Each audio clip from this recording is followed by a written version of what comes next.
Welcome to the Speaking Podcast. You can find all our episodes on speakingpodcast.com. I also have the Awakening Podcast, the Meditation Podcast, and the Learn Polish Podcast, and all can be found on freedombroadcasters.com.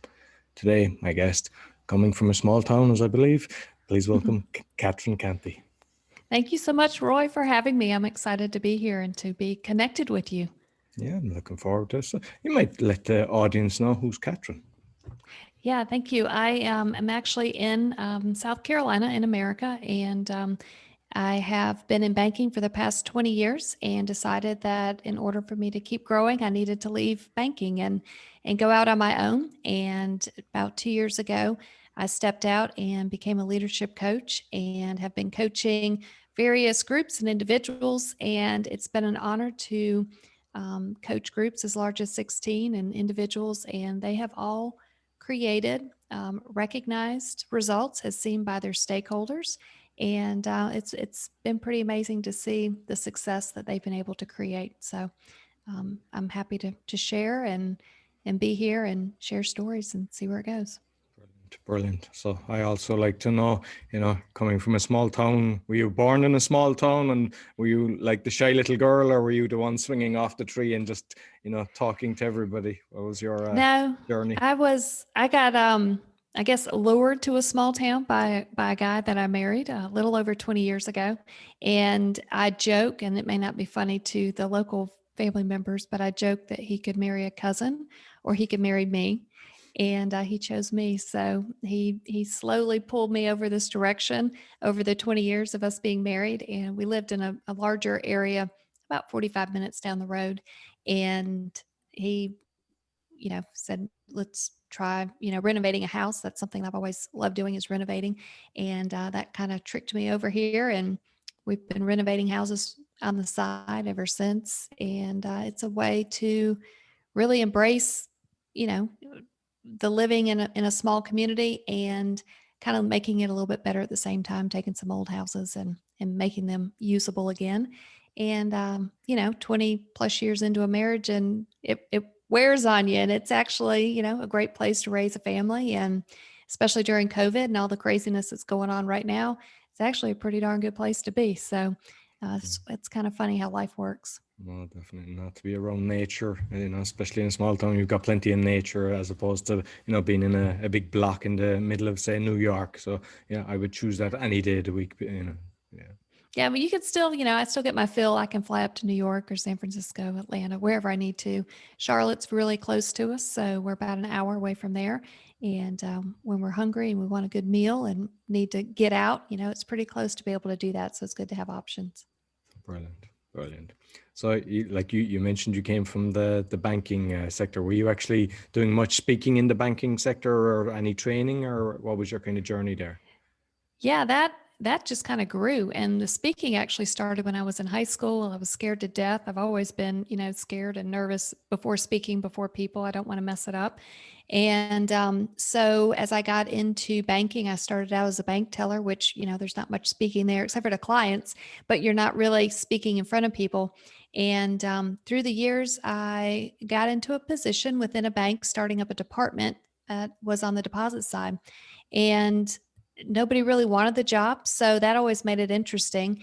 You find these things out as you talk to people after you accepted the position. But as you learn, if you go play where other people are not playing, there could be a lot of opportunity and success there if it's meant to be. So as I grew in this particular bank, I had to speak in front of large groups of clients. I remember onboarding a large client that had been with a big bank like Wells Fargo for 30 plus years, and they kept bringing in teams to transition this relationship, and it was me and one other guy, and their transition team was larger than our entire support staff back at the bank.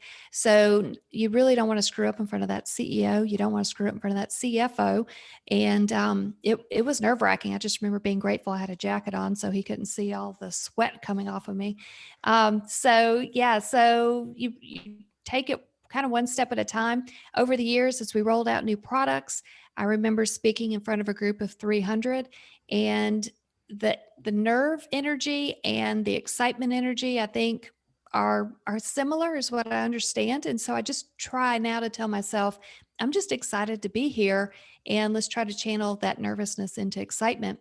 And I remember taking one of those old remote deposit capture machines that you scan checks on back when they weren't that popular, 10, probably 15 plus years, and walking around the room and showing it to people with a lapel mic on and talking about how we're going to change the future of deposits at this bank. And um, like I just went for it, and it was a crazy experience. And again, glad I had a blazer on because I was probably just sweating and just wanting to die. But I remember sitting down, and I took that leap of faith and left the podium and felt like that's what the room needed, and for more engagement. And I remember sitting back down, and my manager just said, "Yeah, you really nailed it." And I thought, oh, I was nervous as heck. Okay, I'm glad I pulled that off. So, yeah. And then the position actually allowed me to train over 2,000 employees on products, sales, and negotiations. And sometimes you tell the same jokes over and over, but they're to different classes, and you can't remember if you've told that joke or not. So it got to be a bit, deja vu. You're kind of like, oh, wait, did I already tell that one? I can't remember, where am I in the curriculum? So that was always just kind of, a minute to kind of pause and reflect and say, okay, where am I again? And have I already talked to this group? And it's kind of scary, you're in front of 100 people, a couple thousand people over the years, and they only have to know your name, and you're supposed to, try to engage and remember 2,000 names, and it's tricky. So there's a lot of different observations and perceptions that I pick up when I'm speaking versus listening. So it just gradually transitioned over the years. Started out as something small, and now I see it as another opportunity to share a story. And if it can help somebody else, then let's go for it. Excellent, very good. And when you were doing that, whether it was 100 or 300 people, did you have notes?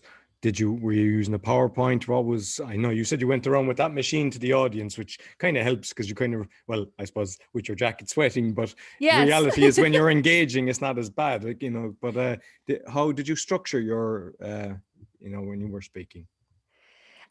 A lot of times we would just have a slide up in the background. I have found that if I only have a few bullet points on the slide, and that can trigger what the discussion needs to be, the longer I've gotten into speaking now, it's been, hopefully I don't mess this talk up, but it's been about 20 years of just, trial and error. And what I found is if I have a few bullet points on there or a picture or something, and that's a trigger, and then I can be able to tell the story. And I feel more effective and more authentic when I can just see that and be able to connect with the people in the room and be able to ask for, that body language and feedback and eye contact. And if it's not working, then I can pivot. When I find that I have a very scripted um, script, it doesn't flow as easily for me. And I feel like, oh, I missed a line. I got to go back and rethink, what did I miss and how do I reconnect it? And the same story comes out every time, but each time it's just a little bit different based off of the picture or the few bullet points. And that's has been most effective for me. But also having to trust my gut to say, you're going to remember the story. You've told it 4,000 times. Just trusting my gut. Because, when you get up there, it's a little nerve wracking with the eyes and the lights and the microphone. Yeah. No, I always find, I think no matter how much you speak, there's always the jitters there, but then you get in the flow and then you start relaxing, and it depends on the engagement as well, that how you feel. And Yeah. And how hostile they are out there. If they're happy to see you, or they're like, oh, we don't really want to talk to her right now. So you can feel the energy from the room. Well, I mean, in your situation, there might have been people that were made to go, because sometimes at events people want to go, but sometimes in a corporate environment, people are made go, and they their body language kind of lets you know, no, the arms are folded, or they're just not, engaging with you, and that can be kind of tricky.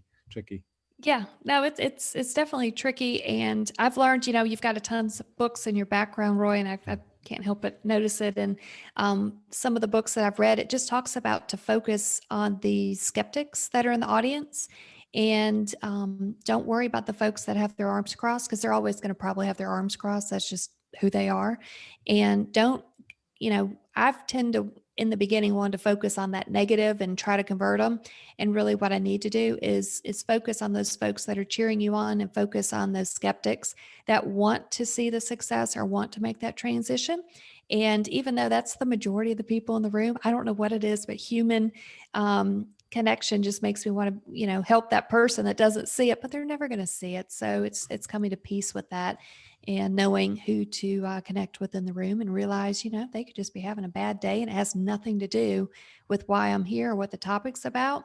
They could have a lot of just junk going on at home, and there's nothing that I can say or do that's going to make it better. So focus on the good in the room, and how to help those that did show up that do want to learn. Excellent. No, no, brilliant advice. And just regarding, you mentioned about the PowerPoint. I read one of the books, Presentations by Steve Jobs. It wasn't written by Steve Jobs, but it's explained. And it's basically like what you said, because a lot of people, they give so many PowerPoints. They have like 500 PowerPoints, or else they have loads of text. And people are reading it even if you're talking, so they're disengaging. So what you have said is actually very good advice for people as well. That's the way to actually do a PowerPoint. If you have a few little points just to trigger the conversation, what you're going to be discussing. It's hard to transition. I feel like we've been trained for so long. Got to have a PowerPoint with 5 bullet points on each slide, and we're going to talk about every bullet point. And it drives me crazy when the speakers read word for word, and you're just kind of like, well, I've already read that, because the mind can read faster than it can listen. And yeah, so I've been experimenting with it, and I really do like that flow better. So yeah. Okay. So you mentioned my books. A Yeah. lot of the books that I've read are John Maxwell, and I say you've done some stuff with John Maxwell, yeah? Yeah, I'm a John Maxwell team member, and have worked with him and his conventions and attended the conventions. And I remember the first time that I went, you have to prepare a speech and sit at the table with the individuals. And, my husband, joined the John Maxwell team member before I did. And he did this on purpose as a trick, which wasn't very nice. But he said, you need to get your speech ready, because you're going to be giving it before 3,000 people. And I thought, oh my God, I'm going to die. This is horrible. And he said, it can be on anything you want to talk about, but blah, you go through the whole process. So I practiced this thing, and you're in a room with thousands of people.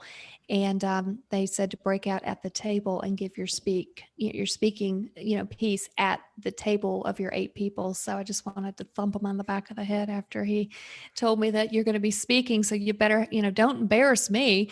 And you're going to be speaking in front of all these people, which, I mean, you are in the room with them, but you're not speaking in front of them on the live stage. Well, what he's actually done there is made you prepare that you would never have prepared, put that level into it. So he was actually, yeah. You've raised the bar, because if you think you're going to be speaking in front of 3,000, it's totally different. You're not going to prepare as much if you knew it was going to be 8 people. Yeah. And John spoke at this particular conference, and I loved it. He had his pattern of speaking, and it looked like musical notes on a piece of paper.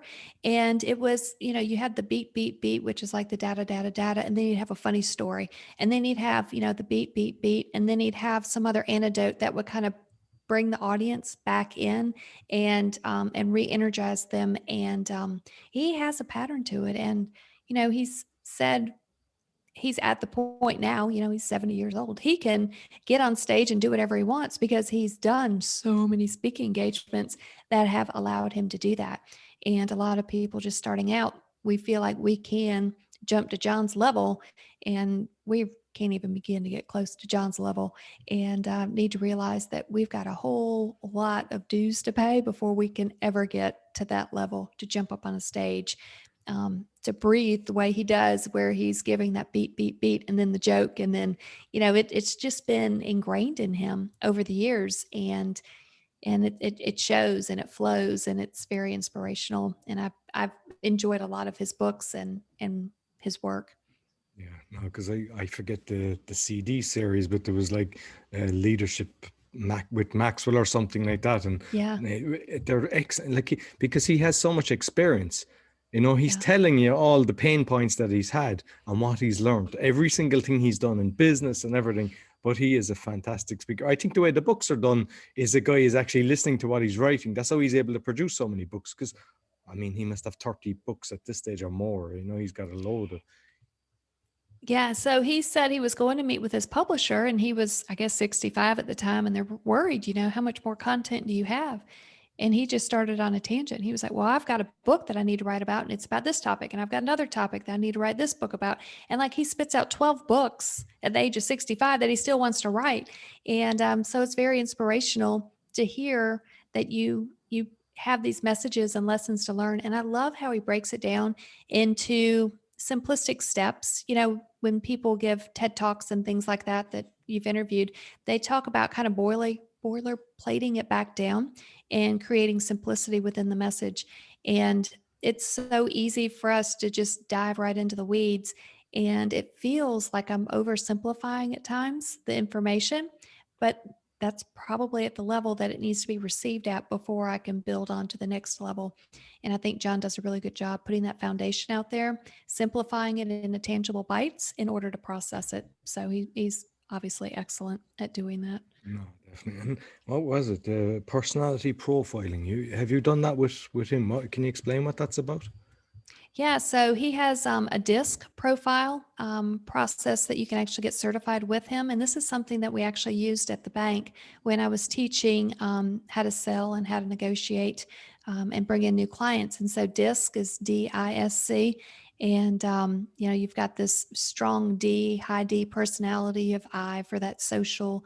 And then you've got, the S and the C, the compliant officer. And then more, I think it was like more strategic personalities. And so the beautiful thing is we want to know what our own personality is, but we need to understand what the other person's personality is that we're meeting with. And we need to be able to align with them correctly. Just like when people are speaking and you can read the body language. If you can understand what that personality profile is and how they're going to receive the information, you'll be much more effective at being able to close a deal. And when we were doing sales training, we actually used the DISC profile, and we found that if you knew your profile and you knew the first tendency of who you were pitching to and the second tendency of the person you're pitching to, the likelihood of you being able to tailor your conversation for that person to receive the information dramatically improved. So if you study these very simple 4 profiles and then adjust your speaking and tailor your speaking for them to be able to receive it easier, it's not as hard for them to have to comprehend if you can use a client's language or a prospect's language. Little things like that just allow you to align with the individuals in order to drive the emphasis of the talk or the presentation home. Very good. Excellent. Excellent. So the coaching that you're doing now, what's that entail? What's that about? I know you've got high Yes. success rates. I've seen all the, the testimonials on your website. It's impressive what people are writing about it. Thank you. Yeah, it's called Stakeholder Center Coaching. It was actually created by Marshall Goldsmith a number of years ago. And this old banker in me, I guess I'll never be able to escape numbers and results. And what Stakeholder Center Coaching does, it actually gives the metrics to the leader that wants to improve and wants to be recognized for becoming more effective. And so there's a scale of -3 to +3. And we ask the stakeholders to be able to rate the leader on their effectiveness of working on a particular behavior. And so all we need is a 1. We just need somebody to recognize that the leader did improve in that particular leadership skill. And so we've had 100% success with the clients that we've worked with, where the people around the leaders are actually recognizing it, putting it down in a short mini survey that, yeah, this person actually got better. And the trick is, we want to get better and we want to bring the other people's perceptions with us. A lot of times, we keep it internally that, oh, we're going to get better at communicating. But other people aren't going to know that we're working on it because their brains have been trained to see us in a certain light. And if we're going to grow within an organization or grow within a career or grow within life, we need to be able to bring these people with us and change their perceptions of how they see us. And so the process is several steps, but it begins with asking, listening, and thanking. And so ALT, just like on the keyboard, right by the space bar usually, you want to ask your stakeholders, the people around you, what are 1 or 2 things I can do better at communicating more effectively, and then just listen to what they have to say. Don't argue. Don't tell them that that was a stupid idea, because the 3rd or 4th idea they give you might actually be something that's worth doing. And then the 3rd step is just saying thank you. And so say thank you, be authentic, don't argue with them, don't commit that you're willing to do something.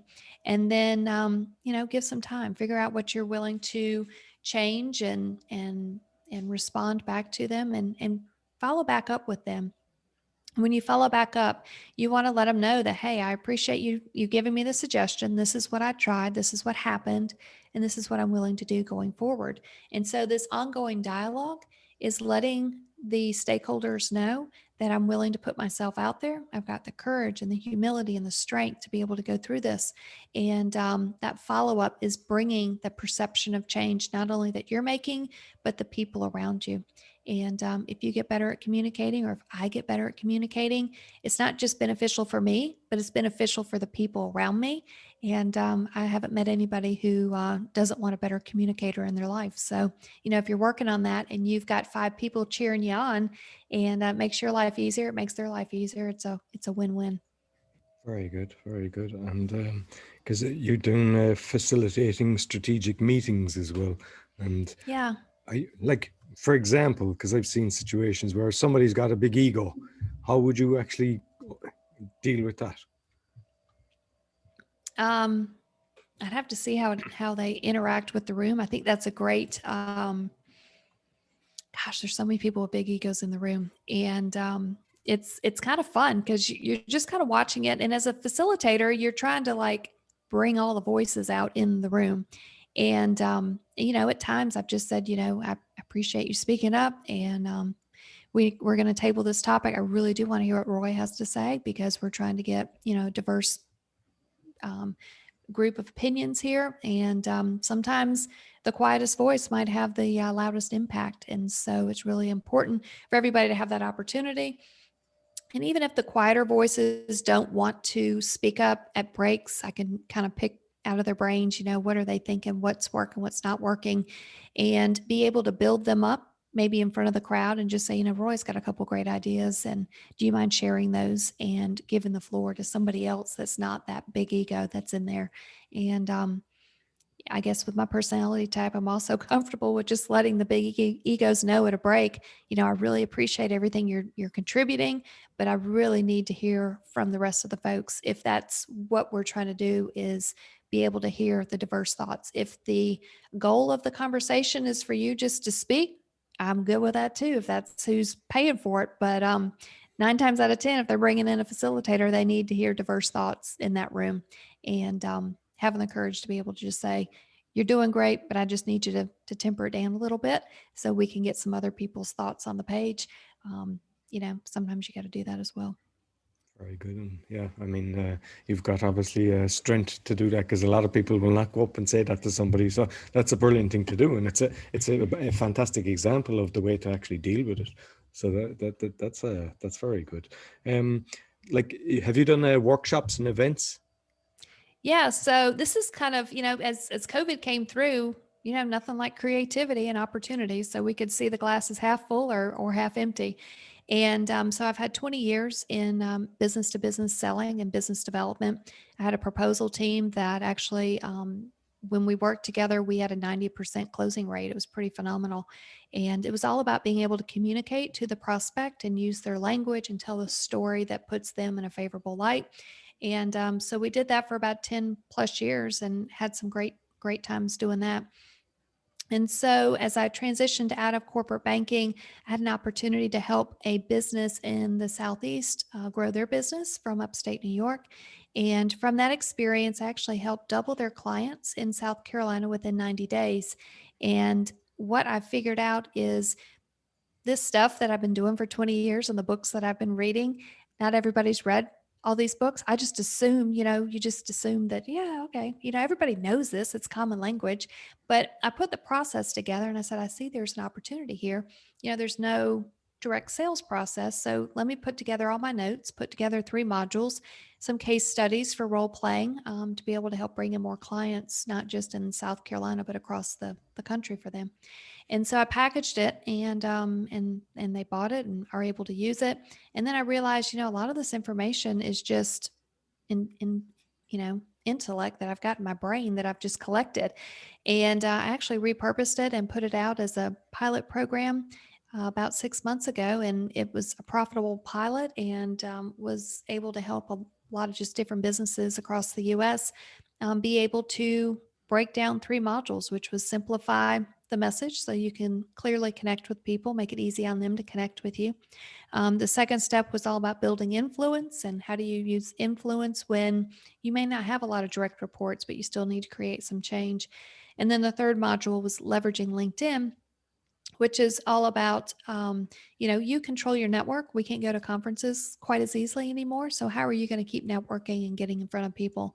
So I built out the modules, and now it's actually a course that's on my website that anybody can go out and access. And you've got the recordings, you've got workbooks, and then you also have 20 years worth of notes and references. So if you have really wanted to dig into all the books and podcasts and everything else, it's all referenced in there. Excellent. Very good. Very good. And with like any of the speaking that you're doing now, like I presume with the silliness that's going on in the world that you're no longer able to go to events. So are you doing actually talking to clients on with Zoom or events, doing events through Zoom or Skype or whatever platform? Yeah. So, I did a conference for the first time. It was a virtual conference, and that was through a Zoom, and that was probably 9 months ago. So that was kind of a weird feeling. But yeah, so speaking with people through Zoom.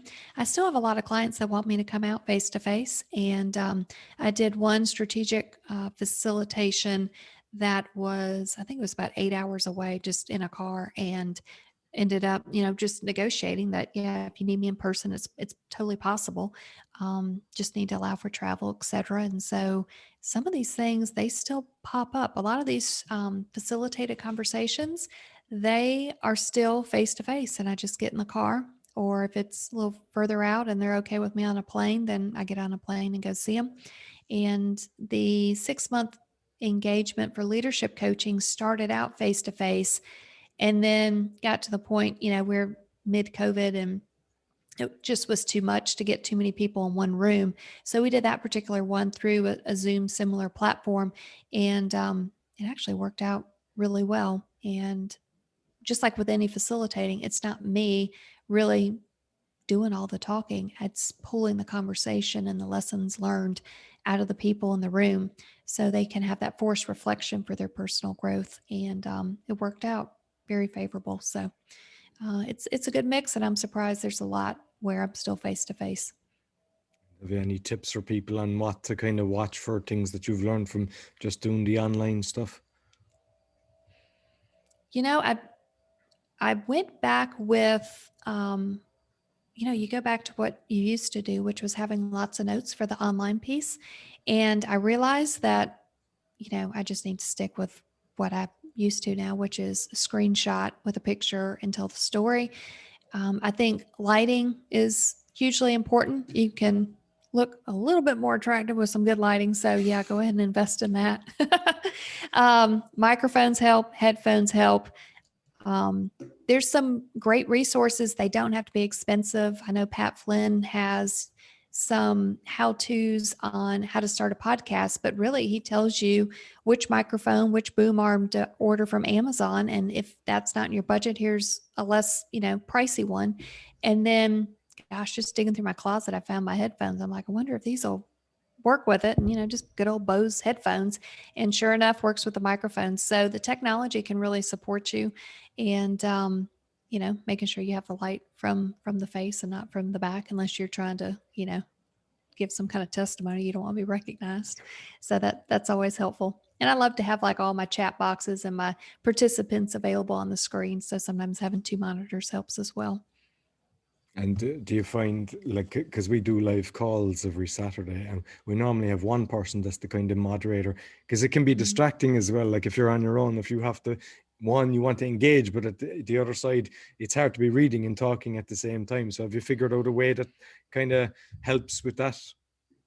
I think a moderator helps immensely. And yeah, just having the multiple screens up at one time and trying to scan over and see what's going on. Also, just being authentic with the crowd. If it's a one-man show and it's just you and you don't have a moderator, then just let them know and say, hey, I'm going to break in about 2 minutes. I just want to scan the chat, make sure we've got everything, and then come back in.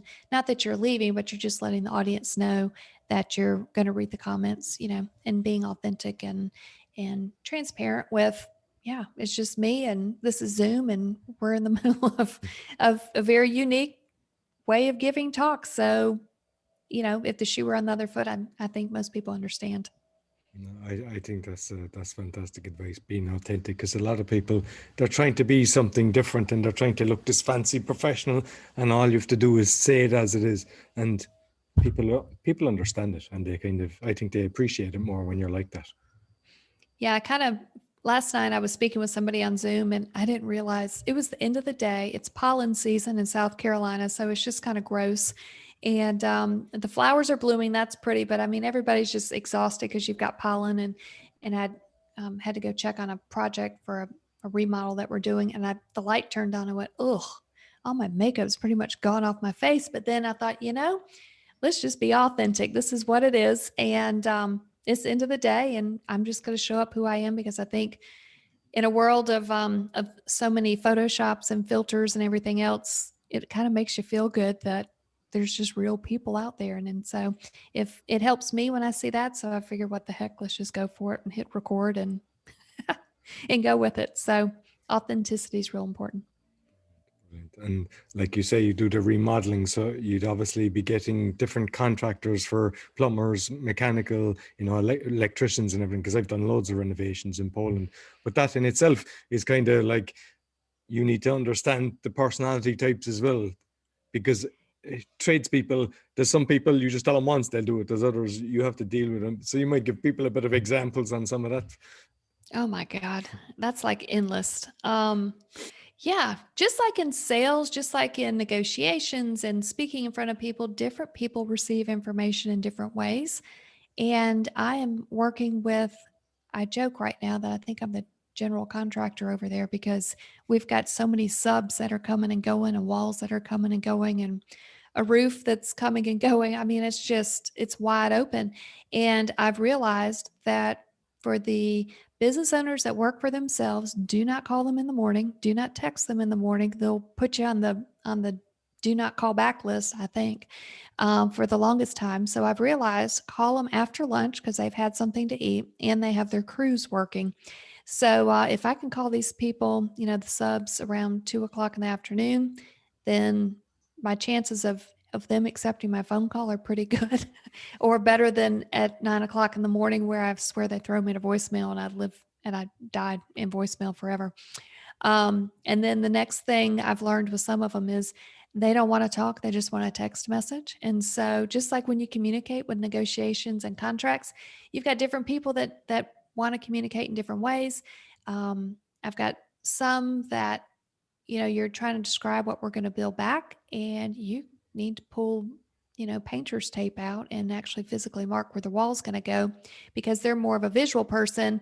And I unfortunately have it in my head and I can put it on paper, but there's something about visually seeing it for some folks to be able to get on the page and to accept or be able to contribute to the conversation. So and not everybody speaks English, so you also have the language barrier, and then you kind of hear yourself starting to pick up their accent because you've been around them so long. So it's just funny. It's so many different ways of communicating with subs, and everybody brings all their different experiences to the table, and they love to blame the other guy that came in before them, and that's why this wall isn't level anymore because somebody else did that. And when you're working with old buildings, nothing's level, so let's not start leveling it now. But yeah, it's a learning experience for sure. I always found, I love when you're doing a renovation, because it's, I don't know, when you see it projecting, going from destroyed or just very old into something beautiful, it's a wonderful experience. Gosh, paint can do so much. Just, caulk and paint and make it better. And, Roy, right before we were meeting, I was meeting with the one of the subs, and we just both agreed. I said, I've got to get home. I've got to get on a phone call. And he was like, yeah, it's good. Why don't you just leave for an hour and I'll figure this out and then you come back. So I think we both were just like, all right, we've talked enough this morning. We're just going to take some space and process this. And you mentioned about communicating with them differently. there's advantages and disadvantages to that, because what I'm finding is some people do like the text, some people like the phone call, but we've so much social media now. You have to be on about 10 different platforms, and Oh, yeah. I don't use push notifications because, like, if I'm editing a podcast, I don't want distractions, and sometimes you need to get a message fast, and that's the downside to it.